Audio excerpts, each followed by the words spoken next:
Muy buenas tardes a todos. Muchas gracias por acompañarnos en este nuevo seminario para clientes, cómo crear tu portafolio de inversiones. Bueno, comencemos este nuevo seminario, cómo crear tu portafolio de inversiones. Para los que no me conocen, yo soy Fernando Slede, gerente de planificación financiera e inversiones. Al mismo tiempo, yo soy socio de Patrimon.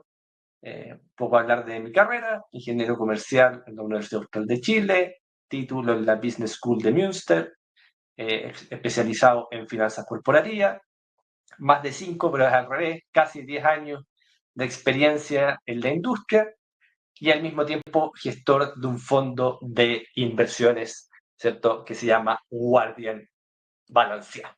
¿Ya? Solamente ahí, para los que no me conocen, una pequeña introducción. Hola Fabián, ¿qué tal tú?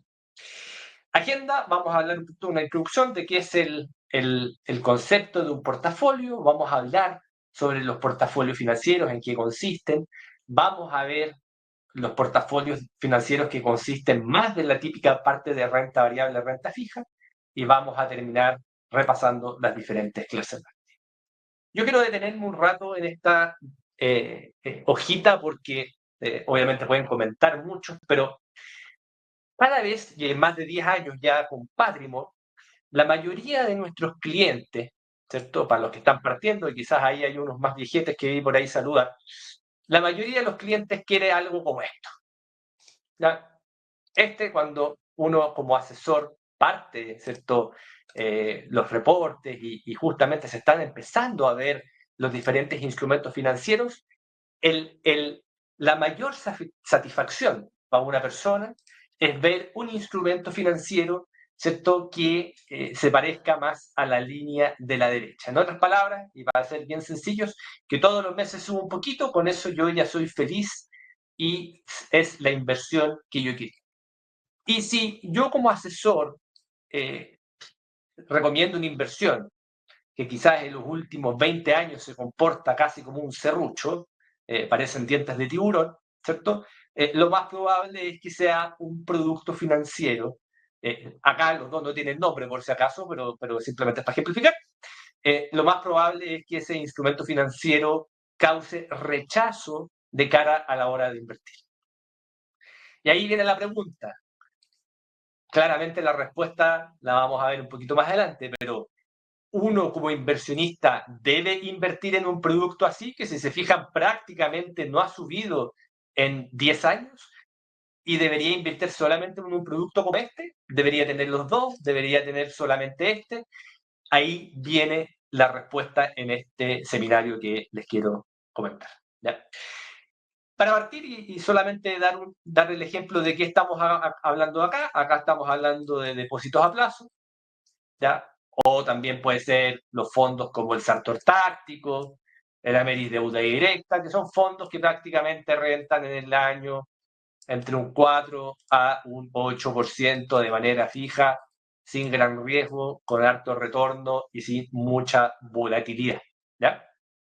¿Por qué es importante recalcar esto? Porque finalmente con esta visión podemos vislumbrar, ¿cierto?, que este tipo de activo financiero, si bien es muy utilizado, en nuestras carteras de inversión, en verdad vamos a tener que usar mucho de instrumentos como este. ¿Ya? Si yo soy perfil conservador, si yo soy perfil balanceado, ¿es mejor solo tener el 100% de mi capital en este fondo? La respuesta es lógica. Yo creo que más de alguno es sí. La mayoría piensa que uno, como yo soy 100% conservador o 100% balanceado, no puedo tener este tipo de producto financiero y debería tener solamente este tipo de producto financiero, que es una línea recta con poca volatilidad. Pero la respuesta a esa afirmación es falsa. ¿Ya?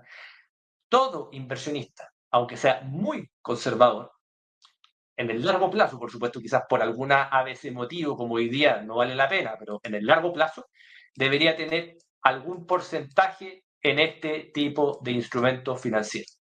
¿Cuál es este tipo, por ejemplo, de instrumento financiero? Específicamente este gráfico es mercados emergentes, o sea, China, India, Brasil, México, Taiwán, Corea del Sur, ya para ser bien específico, Malasia. Particularmente en mercados emergentes, en los últimos 20 años o 10 años ha rentado en torno a algo así por cercano a un 5% anual. Alguien me puede decir, oye Fernando, un 5% anual es casi lo mismo que un depósito a plazo. ¿Para qué quiero tener un instrumento financiero que por sí solo me rente igual que un depósito a plazo? Y si uno lo vea aisladamente, es totalmente cierta la afirmación. ¿Para qué voy a invertir en un producto que da un 5% de retorno anual con una volatilidad que es bastante salvaje? Si es lo mismo que un depósito a plazo, que puedo invertir en esto de forma segura, no voy a calentar la cabeza. Y la respuesta es que estoy dejando mucho retorno sobre la mesa. ¿Y por qué? Porque si bien yo invertir en un 100% en este producto me va a rentar un 5%, si yo invierto un poquito de porcentaje, muy poquito, un 5%, por decir un número cerrado, va a hacer que mi portafolio como un todo sea mucho más rentable. ¿Ya? ¿Y por qué se da eso? Bueno, lo vamos a ver un poquito más adelante. Entonces, si bien invertir todo mi capital en este instrumento es pésima idea, invertir un poquito hace que sea mucho más rentable que invertir el 100% en este instrumento. ¿Ya? Y esa es la magia del concepto de una cartera de inversión. Una cartera de inversión, para ya empezar a introducir a la materia de hoy día, es la receta de combinar los activos financieros, llámese renta fija, renta variable, commodity y así su real estate, un montón de instrumentos financieros, en diferentes proporciones para lograr obtener la mayor rentabilidad posible en esa combinación de activos. ¿Ya? En palabras bien simples, el asset allocation o diversificación o cartera, como cada uno puede llamarlo de diferentes formas, es el arte de invertir, de minimizar los riesgos y maximizar los retornos. Eso es lo que yo logro cuando genero una cartera. Una cartera de inversiones no es invertir en diferentes huevos de diferentes canastas, que típicamente es como un refrán muy clásico quizás de nuestros padres, nuestros abuelos, etc. Invertir en diferentes canastas para evitar el riesgo no es eso. ¿Ya? Si yo invierto en millones de productos financieros, pero todos se parecen entre sí, no estoy diversificando. Tengo muchos vehículos financieros, claro. Quizás estoy diversificando en el riesgo del administrador del fondo. Perfecto, válido. Pero no estoy diversificando en el tipo de producto financiero que me va a hacer más rentable y menos riesgoso mi portafolio. Entonces, primer punto, el asset allocation o la diversificación o las carteras de inversiones, como queramos llamarle, lo que busca es reducir la chance de grandes pérdidas en el largo plazo. Por ende, busca que si yo estoy invertido 100% en renta variable, pueda obtener lo mismo que la renta variable rentando o teniendo menos riesgo, o al mismo tiempo rentar mucho más que la renta variable por sí sola, obteniendo el mismo nivel de riesgo. De ahí viene la lógica. Por el otro lado, el concepto de asset allocation se divide en tres grandes pilares, por así decirlo. Ya son tres pilares que uno tiene que tener en la cabeza y nunca olvidarse. El primero es el rebalanceo. ¿Ya? El rebalanceo es la magia de bajar los riesgos. Y uno dice, bueno, rebalancear es como obvio. Pero rebalancear en el largo plazo hace que primero yo venda mis posiciones que han rentado más, y ahí viene de repente, oye, Fernando, en las reuniones de seguimiento, ¿y por qué vamos a liquidar justo el que lleva más 20% o más 30% y vamos a comprar el que lleva cero? No lo puedo entender. Lo más lógico sería seguir comprando el que lleva más 30%. ¿Por qué el arte de rebalancear? Porque de esa forma yo vuelvo al nivel de riesgo que yo quiero. Y ese es el segundo concepto más importante de la asset allocation. En el largo plazo y en el corto plazo, no se puede calcular el retorno exacto que va a tener un portafolio. Es muy difícil, excepto que yo tenga puros instrumentos financieros de bajo riesgo. Lo único que yo puedo modelar como financiero, por así decirlo, es el riesgo de cada instrumento por sí solo y el riesgo de todos esos instrumentos sumados en diferentes proporciones. Por ende, mi única factibilidad de analizar algo a largo plazo es el riesgo que yo voy a poner. Por ende, ¿ya? Rebalancear hace de constantemente volver a mi riesgo que yo estaba dispuesto a correr en el largo plazo. Entonces, por ejemplo, si yo estoy invirtiendo, hay muchos clientes, ¿cierto?, que tenían el US Venture Opportunity, que los últimos 3, 4 meses, a 6 meses más o menos, ha rentado casi un 50%. Entonces, si yo tenía $10,000 y ese 10%, el Venture Opportunity pesaba un 10% de mi portafolio por ideal, ahora pesa un 15%. O sea, mi cartera de inversiones ahora es más riesgosa que hace 6 meses atrás. Y eso es muy importante tenerlo como en la cabeza. Subió un 50%, entonces mi cartera de inversiones por sí sola es más riesgosa que hace 6 meses atrás. Ya se fue de mi ideal. Por ende, yo por eso tengo que volver a los porcentajes ideales. Y lo segundo, que al rebalancear, ahora nosotros estamos viendo desde el punto de vista que subió el activo. O sea, subió un 50%, fantástico, paso por caja, vuelvo al riesgo. Pero por otro lado, cuando bajan los activos, que son los más volátiles, yo al volver a poder comprarlos abajo, o sea, si ahora yo tenía un 10%, imagínense que el Venture bajó un 50%, ahora yo tengo un 5% solamente de ese instrumento en mi cartera, yo puedo vender parte de los activos que son de menos riesgos para volver a comprar más riesgo. Y de esa forma volver a mi target de retorno, volver a mi target de riesgo. Y eso hace que finalmente mi riesgo de retorno sea más eficiente. Maximiliano pregunta, ¿rebalancear significa vender las posiciones y comprar otras? Quiero saber si hay que tributar en ese momento. Al vender una posición hay que tributar, ¿ya? Y ahí va a ser muy importante dependiendo del fondo, ¿no? El tipo de vehículo financiero. Si yo compré un fondo mutuo, por ejemplo, hay una ley que se llama 108 LIS, ya que en palabras bien simples, si yo por mientras compra y venda, voy a ir pateando los impuestos. Es súper bueno ese pateando los impuestos, pero para la gente de alta renta es muy malo. Ya, o sea, cualquier persona que gane más de 2 millones o 3 millones de pesos, súper bueno eso, no pagar impuestos hoy día y dejarlo para mañana, pero igual voy a terminar pagando impuestos. Entonces, mucho mejor, por ejemplo, los instrumentos financieros como, por ejemplo, los del 107, que yo pago una tasa fija del 10%, ¿ya? Y en ese sentido es un mejor deal, ¿ya? Así que eso es súper importante. El segundo pilar muy importante a la hora de diversificar es las correlaciones, ¿ya? Las correlaciones quizás es un poquito más, para el que no conoce el concepto, las correlaciones significa que si yo tengo un instrumento financiero, ¿ya? O cualquier cosa, bueno, no necesariamente un instrumento financiero, pero si yo tengo, por ejemplo, esta pelota y tengo este parche, ¿cierto? Correlacionado significa que si sube uno, el efecto del otro hace que suba, y si baja este otro. En otras palabras, tienen una correlación positiva. Si tuvieran una correlación totalmente inversa, significa que si sube este, baja este, y si baja este, sube este. Y cuando no hay correlaciones, ¿ya? O hay poca correlación entre ellos, estos se van moviendo como cuerpos independientes en el tiempo, ¿ya?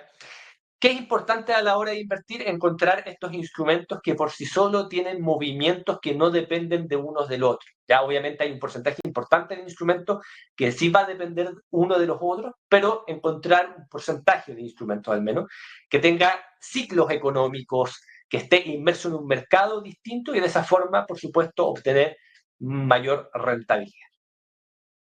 Por ende, activos con diferentes niveles de correlación son los indicados, pero cuesta por sí solo, si uno está pensando en lo que uno está sujeto como inversionista, encontrar.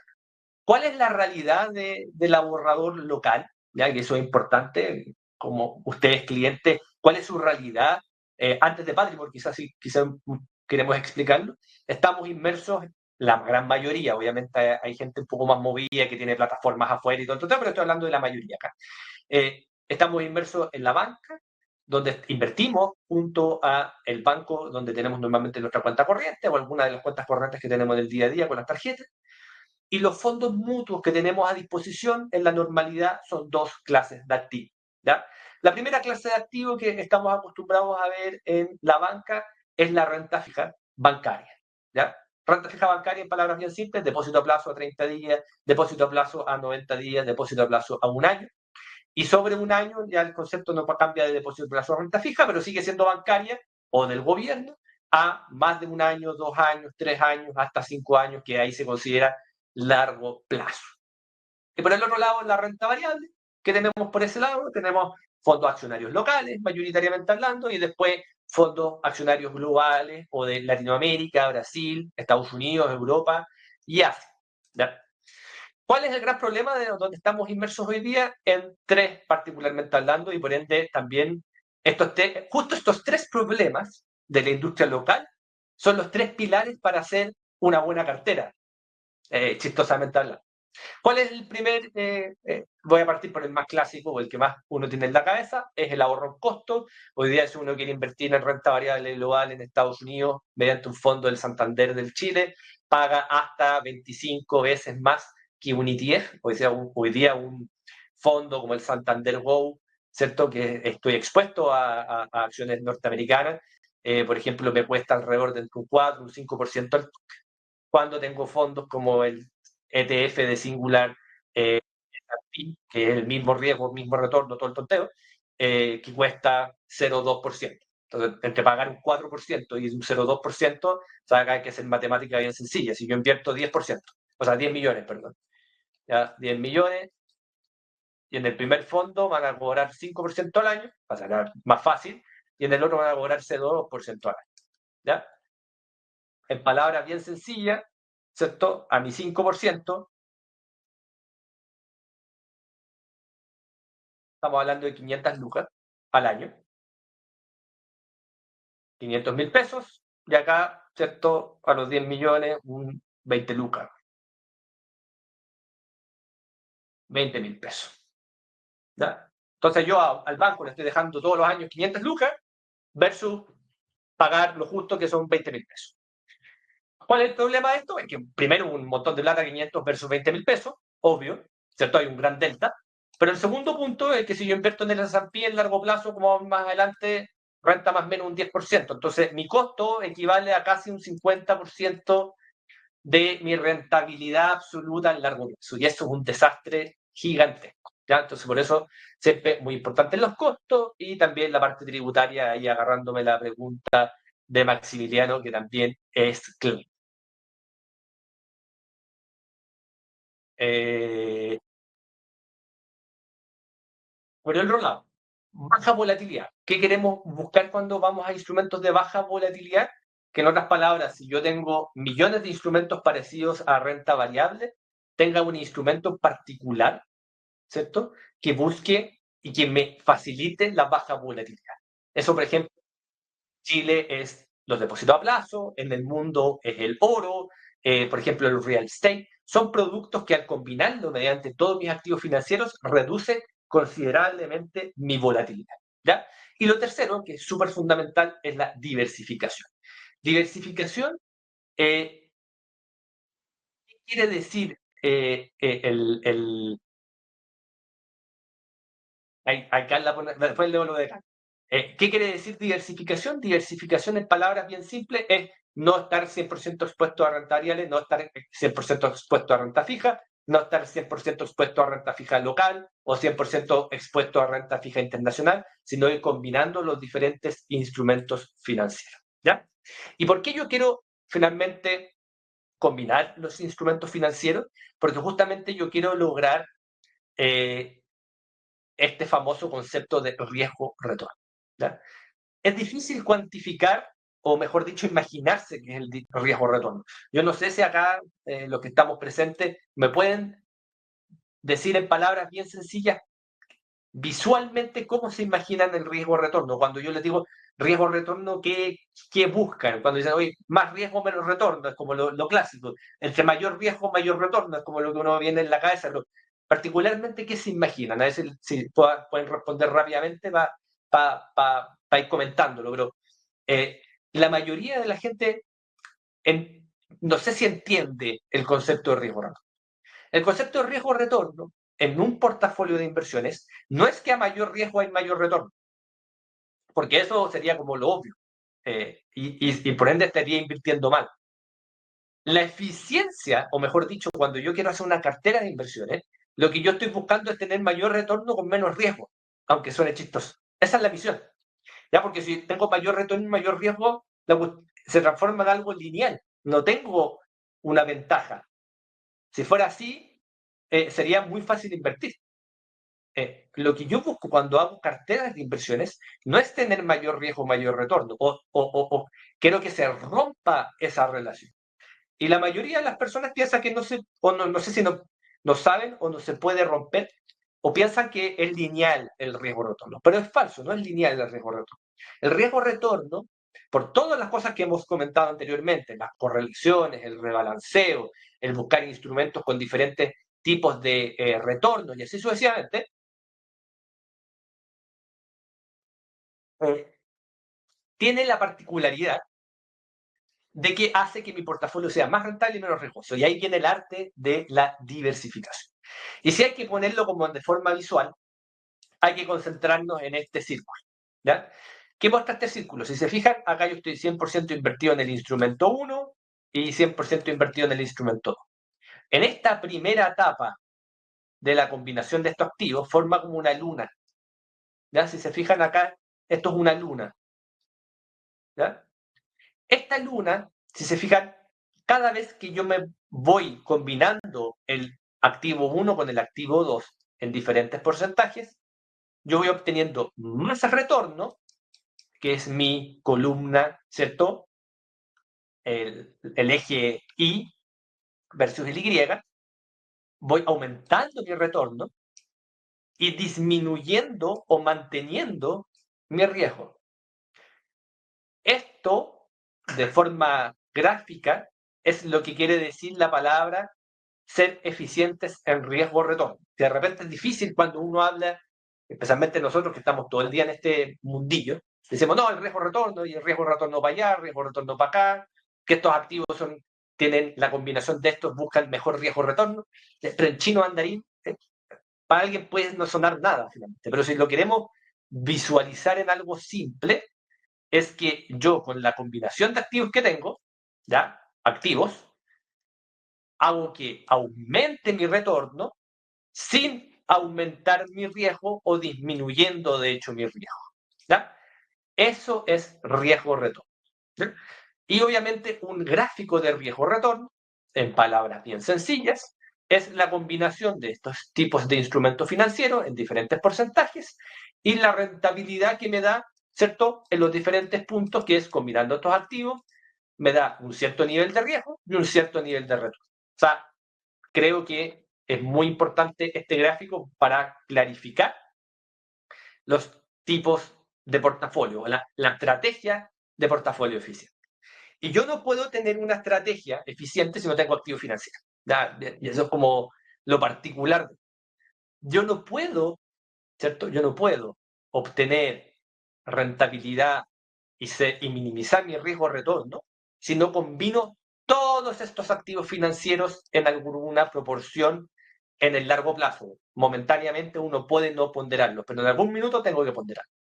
Y si se fijan, cada uno de estos activos, ¿ya? Cada uno de estos activos por sí solo cumple una regla que sí es correcta y que la nombré anteriormente como algo generalizado de que tenemos como en nuestro chip.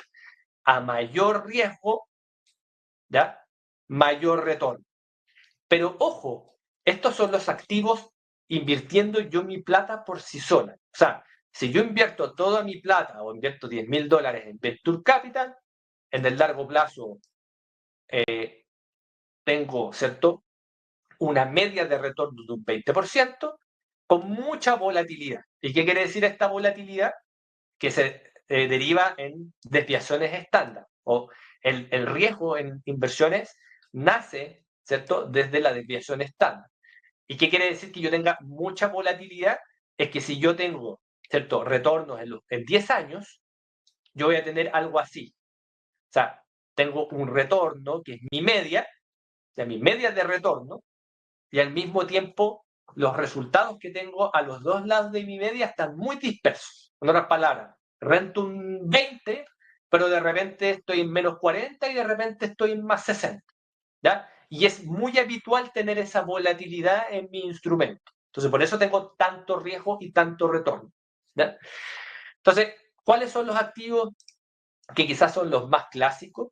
Tenemos productos de renta fija que están acá, ¿cierto? Donde acá tengo los depósitos a plazo, los bonos de los bancos, los bonos de los gobiernos, empresas de alta calidad que normalmente están dándome más o menos un 7% de retorno anual, ¿cierto? Los depósitos a plazo están más cerca del 4% al 3% de retorno, con muy poquita volatilidad, si se fijan, o muy poquito riesgo. Después ya me puedo ir, ¿cierto?, a los bonos de grandes empresas, después me puedo ir a los bonos del Tesoro de largo plazo de Estados Unidos, después me puedo ir a fondos inmobiliarios en Estados Unidos o en Chile, fondos de capital privado, fondos de acciones norteamericanas, acciones canadienses, acciones emergentes, acciones de Pacífico, Japón, por ejemplo, y así sucesivamente un montón de instrumentos financieros. Commodity también es un instrumento poco amado, pero muy útil, ¿ya? A muchos inversionistas las materias primas no les gustan mucho, ¿ya? Y hay algunas razones, pero es un instrumento a tener en consideración, por supuesto, a la hora de invertir.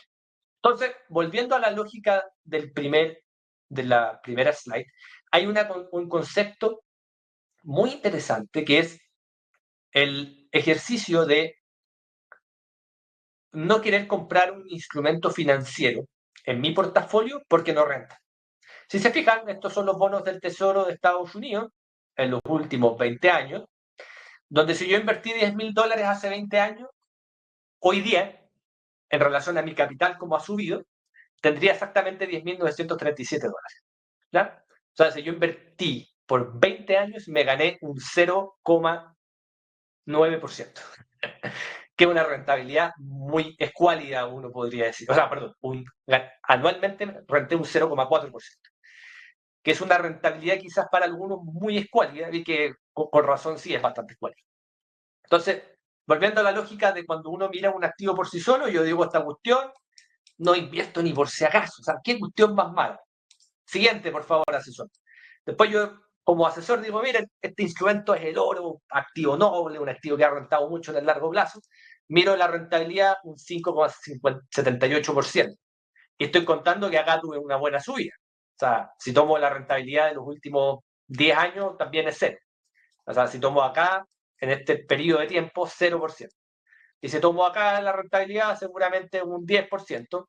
Por ende, la media de los últimos 20 y tantos años es un 5%. ¿Ya?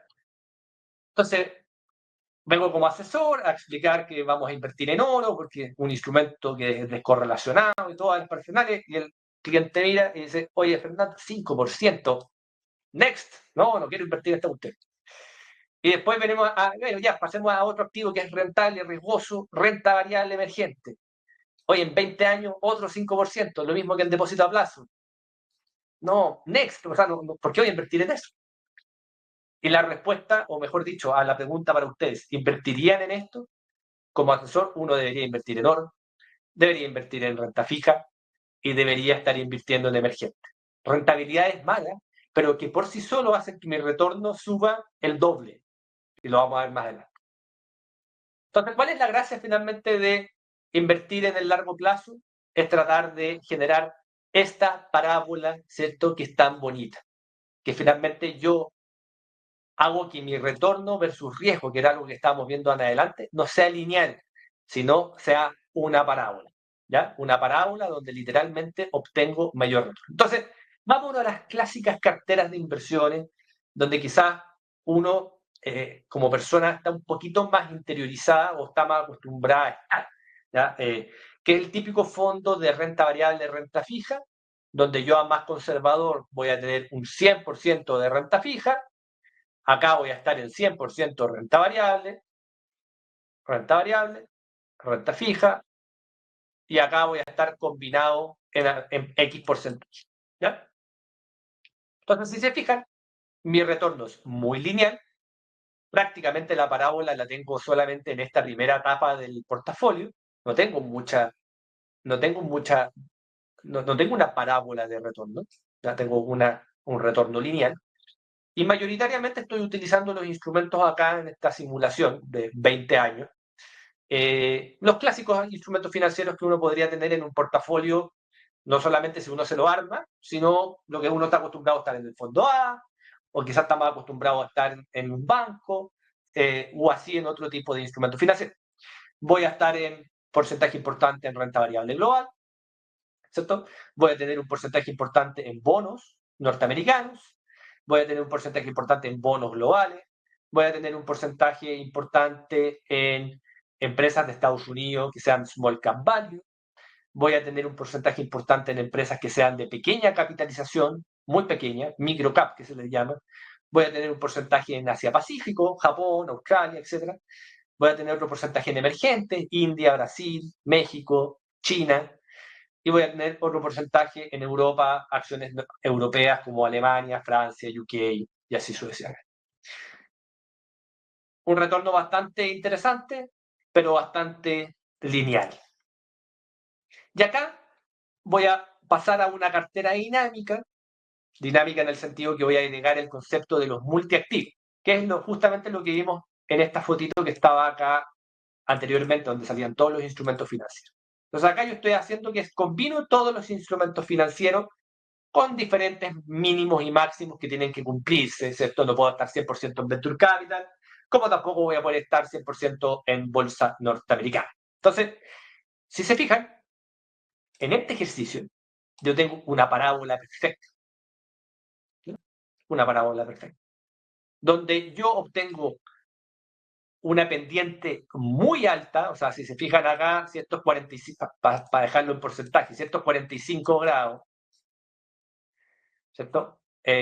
Acá tengo una pendiente muy agresiva, donde cada vez que yo aumento un poquito mi riesgo, aumenta radicalmente mi retorno, y después ya claramente empieza a bajar, ¿cierto?, mi factibilidad de retorno en el largo plazo, donde ya cuando estoy sobre el 10% de riesgo, ya prácticamente a mayor riesgo no puedo obtener mucho más retorno, ¿ya?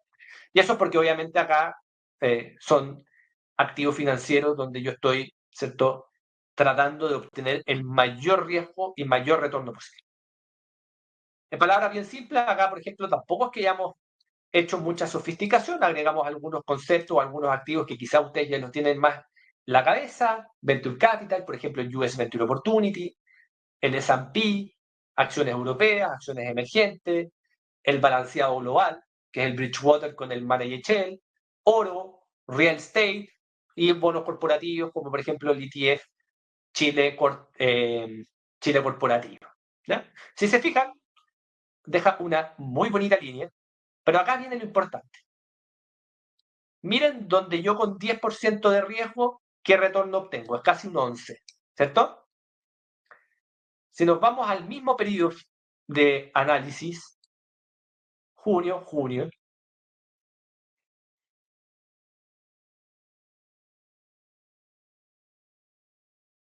yo prácticamente, con mi 10% de riesgo, obtengo un 8% de retorno. O sea, acá tengo un 8% de retorno. Para obtener un 11% de retorno, yo prácticamente me tengo que ir a un 15% de riesgo. Y acá vienen dos conceptos. Si nos vamos a la cuadratura. Para obtener ese 2% o 3% extra, yo tuve que aumentar mi riesgo en un 50%. O mejor dicho, si lo queremos ver desde otro punto de vista, porque esto es en lo general, mejor dicho.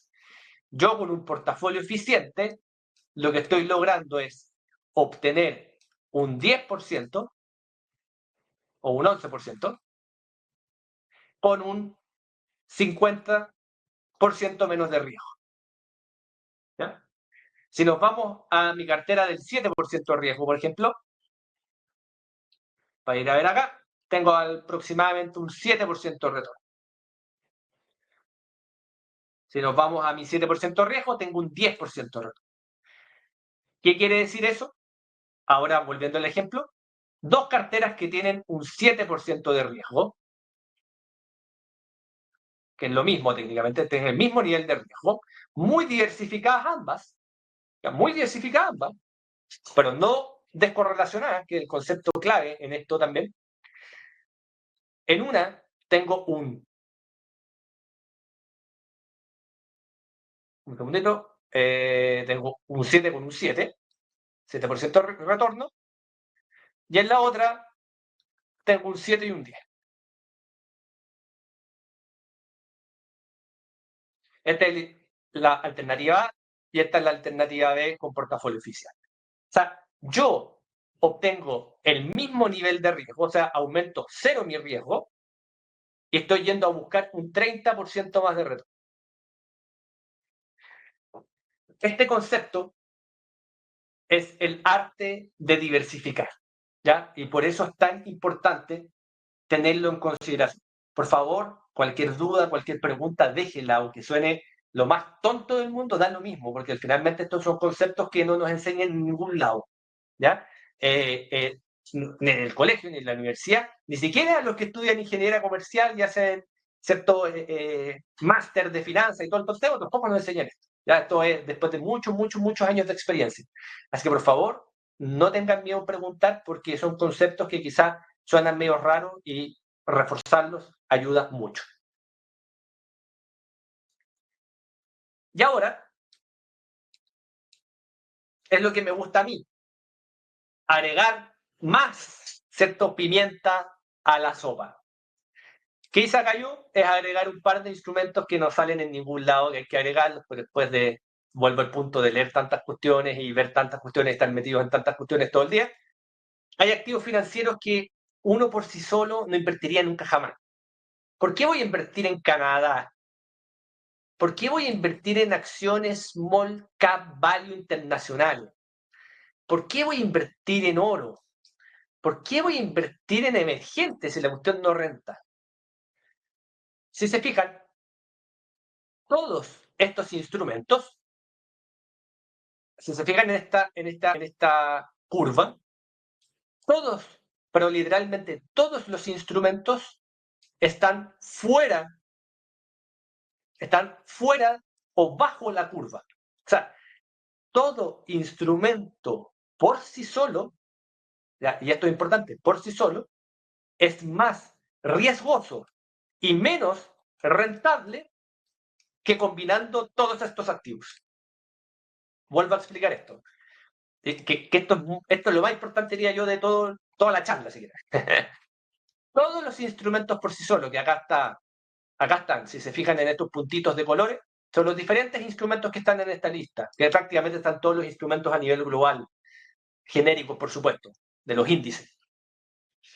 Todos los instrumentos por sí solos, o sea, real estate, renta fija, renta inmobiliaria, oro, todos son menos rentables y menos riesgosos, o sea, perdón, son menos rentables y más riesgosos, por eso están hacia el lado derecho de la curva, que combinando todos estos activos en alguna proporción.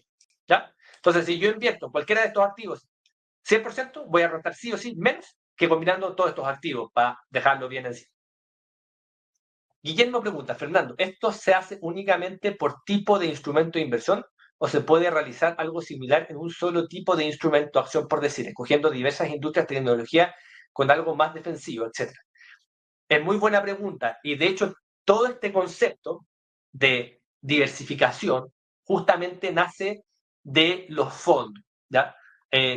Toda esta corriente de inversiones que no se usa mucho, chistosamente, si uno mira los portafolios, y esto es un problema de la industria. La industria vende productos, entonces no vende productos empaquetados ya, vende un producto. ¿Se entiende? Entonces, ese producto es renta variable, ese producto es renta fija, pero es muy difícil pillar esto empaquetado en un producto porque si no, matáis a muchas cadenas del proceso. Y por eso no los venden así, finalmente, todo empaquetado y de forma eficiente, porque si fuéramos a lo más eficiente del mundo, debería existir un par de gallos que administren un montón, tener estas estrategias, tener los objetivos y dejar la plata ahí guardada. Pero chistosamente no pasa eso porque si no, millones de personas en todo el mundo se quedarían sin pega, por decirlo de otra forma. Pero bueno, volviendo al punto, claramente esta filosofía es la que se usa para cuando yo hago estrategias de acción. ¿Ya? En vez de comprar el S&P, que son 500 empresas, quiero hacer un portafolio diversificado con 20 empresas, utilizo esta lógica para invertir. Fabián pregunta, consulta, ¿cómo uno elige qué instrumento o activo será el elegido para generar la curva? Es muy buena pregunta, Fabián. Y de hecho, la mayoría de la industria está siempre en base a los activos más clásicos, que son los más genéricos. Entonces, literalmente, lo que uno va haciendo en el tiempo es ampliar esta lista en base también un poco a know-how. Y ahí ha sido experiencia. ¿Por qué Canadá? Bueno, Canadá, por ejemplo, es un país que es muy commodity, un país desarrollado, donde políticamente es muy estable, es una moneda, el dólar canadiense es una moneda también bastante estable, pero sin importar eso es muy cíclica porque finalmente es una productora de materias primas. La bolsa de Canadá es una de las bolsas más importantes de las mineras que están en desarrollo justamente salen a posicionarse en Canadá y a salir a bolsa en Canadá. Entonces, son un mercado, obviamente, que no es 100% minero, pero también financiero y así sucesivamente, que es bastante descorrelacionado al mercado norteamericano y es bastante distinto a los otros mercados. Mercados emergentes también es un mercado muy distinto. China, la India, Taiwán, Corea del Sur son mercados muy cíclicos que dependen mucho del movimiento global. El S&P también es algo muy distinto. Europa, de hecho, es el activo, y si nos fijamos acá, por ejemplo, después de tirar la máquina, ¿cierto? El portafolio eficiente y todos los algoritmos que nosotros utilizamos, por ejemplo, si yo quiero correr 10% de riesgo, acá digo los porcentajes que más o menos uno debería tener. Esto es más o menos. Pero si se fijan, Europa no es un activo muy querido. No es porque Europa sea mal país, sino porque finalmente, en general, el euro no es una moneda que se mueva mucho. Por otro lado, las empresas europeas no tienen un valor agregado versus las norteamericanas y versus los emergentes, que son súper cíclicos, tampoco es tan cíclicos como los emergentes. Entonces, no es ni fu ni fa, por ejemplo. Entonces, por ejemplo, emergente es un instrumento que por ventaja matemática yo voy a tenerlo mucho más ponderado que Europa. Y, por ejemplo, Canadá, mucho más invertido que el mismo del S&P, ¿ya? Porque yo finalmente en vez del S&P, mejor comprar, por así decirlo, small cap value norteamericano, ¿ya? Y puedo tener oro y al mismo tiempo, ¿cierto? Inmobiliario y así sucesivamente. Por ejemplo, este es un asset allocation clásico, ¿ya? O sea, no clásico, sino sofisticado, por así decirlo. Entonces, por ejemplo, el Venture Opportunity un 12, el S&P un 2, Europa va afuera, emergentes un 5, Asia Pacífico un 5, hasta lo podríamos meter en emergentes para no tener tanto molido, renta inmobiliaria un 9, el Managed Shell con el balanceado global entre un 13 y un 11, o sea, estamos hablando de un 25, el oro un 6, el renta fija de muy corta duración, de mediana duración un 1, small cap value 10, bonos del tesoro a largo plazo un 12, Canadá un 5, renta variable internacional small cap value un 10. ¿Ya? Entonces, esto no es para que lo copien, sino para eso tienen los asesores ustedes, pero finalmente es para entender la lógica que hay detrás del concepto de asset allocation. Y ahora, si queremos mirar como un par de activos que quizás es importante analizar, es decir, tratar de nuevo, a mí siempre me gustan las cosas visuales, entonces, o mejor dicho, me da a entender que es más fácil entender muchas veces que el concepto teórico hablado es más fácil entenderlo visualmente. Entonces, acá, por ejemplo, estamos haciendo doble clic en el concepto de US Value, value Small Cap. ¿Ya? ¿Qué es el US Small Cap Value? Que de hecho lo tenemos acá, por ejemplo, en este portafolio está un 10%. En este portafolio me refiero, cuando yo hablo de este portafolio, justo me estoy hablando de este punto. O sea, si se fijan, hay millones de puntos. Este punto es este portafolio. ¿Ya? Eso es importante también entender. Entonces, ¿qué es el Small Cap Value? En palabras bien simples, son las empresas norteamericanas, o sea, un fondo de empresas norteamericanas, donde yo invierto y soy dueño de esas empresas y que tienen la característica de ser pequeñas empresas y de valor. ¿Y cuál es el concepto de valor? Que para los que son más amantes de Tomás Casanegra pueden saber, son empresas que ya tienen mucha fortaleza, son empresas que ya no tienen alto crecimiento, sino ya están muy maduras, que tienen muy buenos ratios financieros, de los cuales está libre de caja, los niveles de endeudamiento, dividendos pagados, crecimiento estable, que no sean tan cíclicas. ¿Ya? Entonces, para ponerlo en este ejemplo, este tipo de activo financiero, ¿ya?, en el largo plazo, es mucho más riesgoso, ¿se fijan? Mucho más riesgoso que invertir en renta variable pura y dura. Ojo, este activo financiero es mucho más riesgoso que invertir en la renta variable norteamericana total.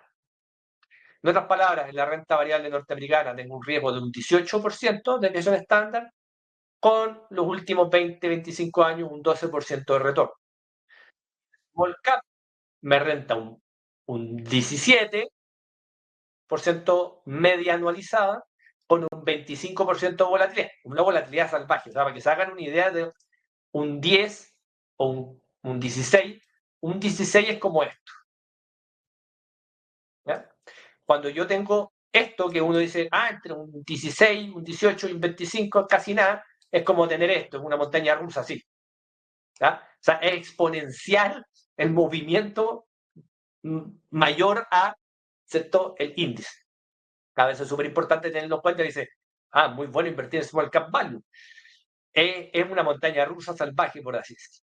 Pero lo interesante acá es que si yo invierto un 30% y combino un 70-30% entre acciones norteamericanas y small cap value, aumenta mi retorno de un 12 a un 14, o sea, aumenta casi un 20%, va a ser la fácil, sin aumentar riesgo.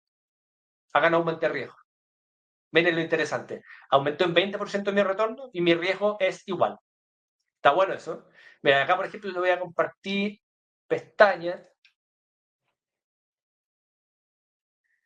Por ejemplo, este es el acciones internacionales Small Cap Value versus el índice de acciones internacionales. O sea, estoy comparando acciones internacionales contra acciones internacionales, Small Cap Value contra acciones internacionales. Si se fijan, claro, acciones internacionales, los últimos 20 y tantos años, retorno esperado un 8,47, con una desviación estándar de un 17,7%.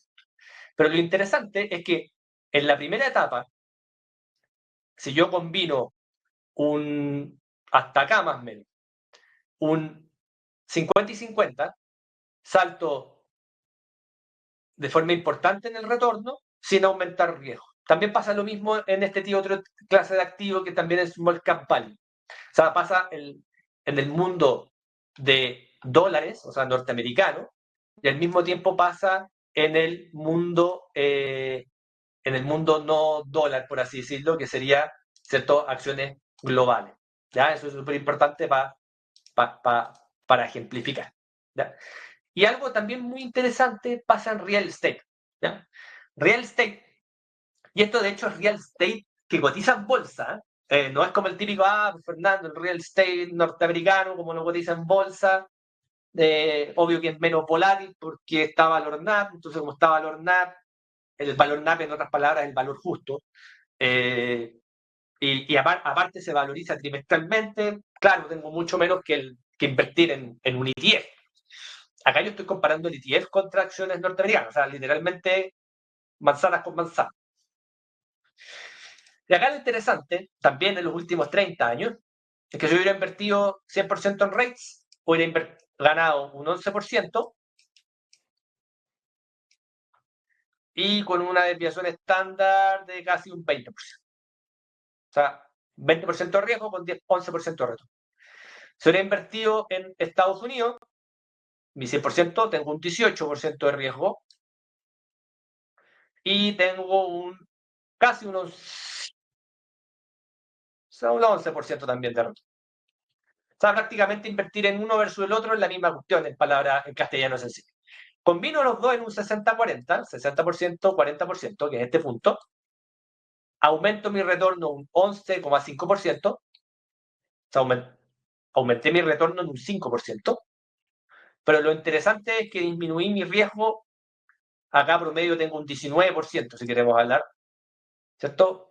Disminuí de un 19 a casi un 15,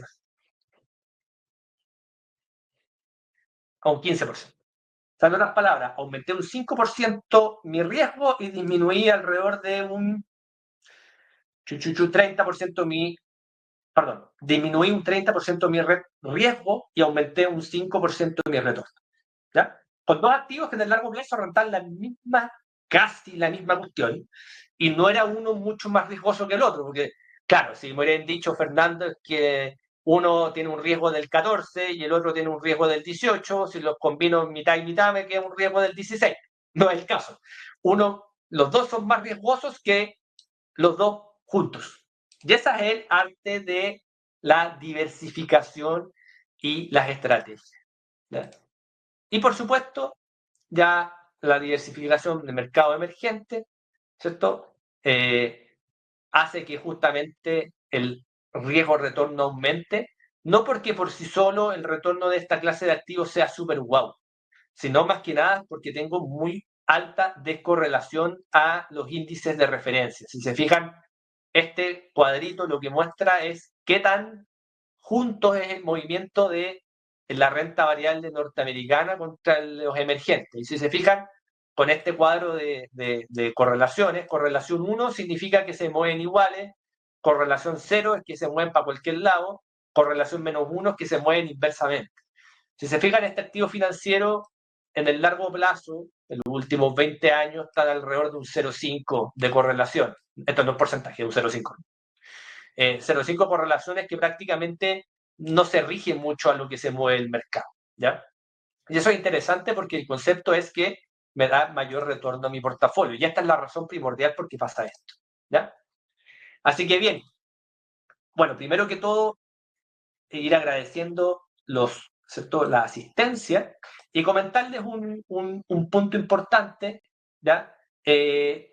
Yo después de ya muchos años, teniendo muchos clientes, participando mucho en la industria, conociendo a todos los instrumentos financieros locales, invirtiendo mucho afuera, etcétera, y teniendo muy buen approach, es que quisimos hacer un cursito, ¿ya? Un cursito de Asset Allocation, ¿ya? Que en palabras bien simples, para seguir entendiendo esto con un poquito más de profundidad, no tanto tampoco, y al mismo tiempo revisando todas las clases de los activos financieros, aprendiendo a cómo seleccionar y obviamente construyendo el portafolio de uno, desde la teoría a la práctica, por así decirlo.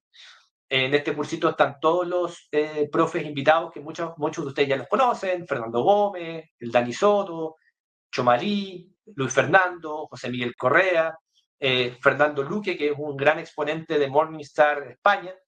Todos estos personajes también me ayudaron a hacer este curso. Para los clientes particularmente, yo creo que este es un curso muy bueno. Para el que tiene tiempo, quizás ponerlo como podcast y entender finalmente cuál es la magia y cuál es la filosofía que hay detrás de todo esto. Acá me tomé 55 minutos de poder comentarles una pincelada, por así decirlo, pero también acá se enseña todo, desde lo básico a la práctica, desde portafolios ya prehechos hasta cómo hacerlo, un poco contestando la pregunta Maximiliano, y también para revisar de repente cuando uno ya anda o invirtió en la estrategia después de haber estado con el asesor y dice, chuta, ¿qué era la renta variable? ¿O qué era invertir en emergente? ¿O qué era invertir en deuda privada? También un resumen rápido, así como para acordarse rápidamente de lo que uno está haciendo. Entonces, un manual como de Carreño para el inversionista ahorrador, que yo llamo, este inversionista que tiene su estrategia, está pensando en el largo plazo, está pensando en su objetivo y quiere correr la menor cantidad de riesgo posible y retornar lo máximo posible. ¿Ya? Vuelvo al punto, el asset allocation para mí es el arte de invertir, bajar los riesgos y aumentar los retornos. Es el arte de minimizar el riesgo, minimizar la chance de pérdida, y lo único que uno puede tener claro es el riesgo, por ende ese es el arte a invertir. Yo sé que hay un montón de otras estrategias para los más activos, pero esto calza muy bien para, yo diría, la mayoría de la gente. Aprovechen su gift card, todos los clientes tienen 50, 100 lucas de gift card para consumir cursos, así que si tuviera que pedirme una recomendación de qué curso comprar y que calce más con la mayoría de los clientes, creo que este es un curso que vale mucho la pena, pensando en que todos estamos invirtiendo acá, para eso nos contrataron, todos tienen una estrategia andando, todos creo que hoy día, los que están partiendo ya lo tienen claro, quizás los que invirtieron hace 2, 3, 4 años, es bueno refrescar el porqué de las cosas. Muchas veces todo esto con el asesor uno lo habla de una forma un poquito más larga o más agotada, pero todo esto se habla en la asesoría, pero es bueno, ¿cierto?, destinarle más tiempo. Es difícil poder hablar de todo esto con todos los clientes, porque si no, la asesoría duraría un montón, en el sentido de que es imposible para un asesor, ¿cierto?, es repetir esto a todos los clientes de forma súper específica, porque es inviable, por así decirlo. Y por eso está este curso, para poder apoyar justamente el día a día de todos ustedes y que tengan una muy buena experiencia. Bien, qué bueno, Maximiliano, que les haya gustado. Esto es yo lo que me he dedicado en los últimos 10 años. Eh, Hay mucho todavía por aprender en esto para todos ustedes. Yo creo que esto es una pincelada. O sea, si quisiéramos hablar de estos conceptos como están acá, como durarnos 10 horas hablando, eh, un asadito con todo esto, pero bueno, acá quizás, como todos los seminarios que estamos haciendo todos los meses, una pequeña pincelada, ¿cierto?, rapidita de cómo hacemos las cosas. Muchas veces uno piensa que los asesores poco recomiendan así al what a feeling, como le digo yo, así, me tinca que esto, no, hay un proceso súper, súper, súper acabado. No dependemos muchas veces de todos nosotros nos nutrimos de todo el mercado financiero para justamente poder recomendarles lo top de lo top, no solamente en términos del activo financiero, del instrumento, sino cómo se combinan, cuánto de esto otro. O sea, acá no está nada tirado al creí que y al pensé que, sino hay metodologías de trabajo, curvas eficientes, modelos matemáticos que finalmente buscamos para volver a decir, minimizar el riesgo, maximizar el retorno y finalmente dormir tranquilo. Así que bien, gracias Maximiliano, gracias Andrés, muchas gracias a todos los que participaron y a todos los que obviamente nos ven en diferido, porque todos sabemos que es cierto que la hora de trabajo, muchos están saliendo recién de la pega, etc. Cualquier duda, como siempre, 100% dispuesto a poder contestar sus dudas por una reunión, un correíto, un WhatsApp, siempre, siempre se puede. Así que encantado de recibir sus dudas para los que no se quedaron con las ideas en el aire y no las aclararon por el chat. Y los que nos van a ver ahí después diferido lo pueden canalizar con sus respectivos asesores, pero también me pueden mandar un mensajito a mí y no hay problema. Así que estén muy bien. Bueno, ahí Carla ya dejó el link. Ahí veo que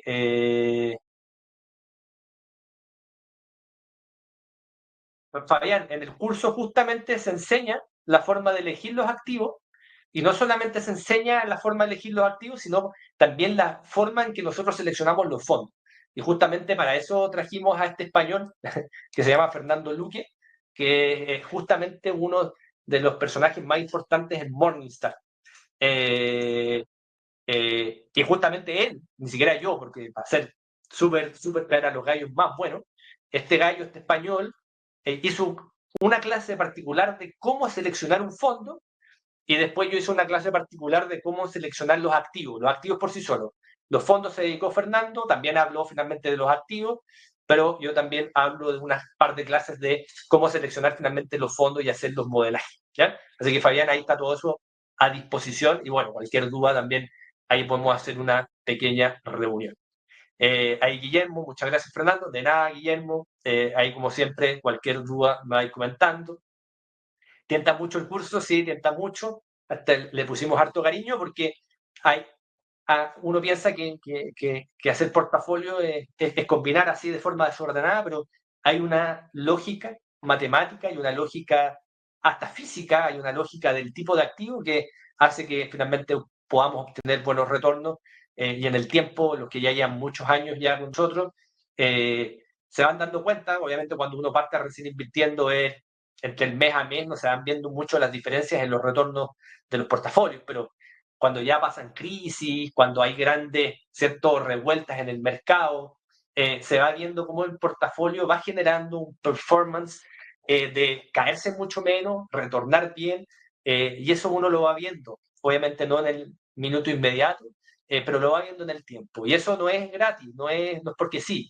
Acá está todo, en todo esto, lo que vimos hoy día, está todo, ¿cierto? El porqué. Así que bueno, eh, ahora me hace mucho sentido la selección de los fondos de mi portafolio de renta fija, fondos inmobiliarios, etcétera. Genial.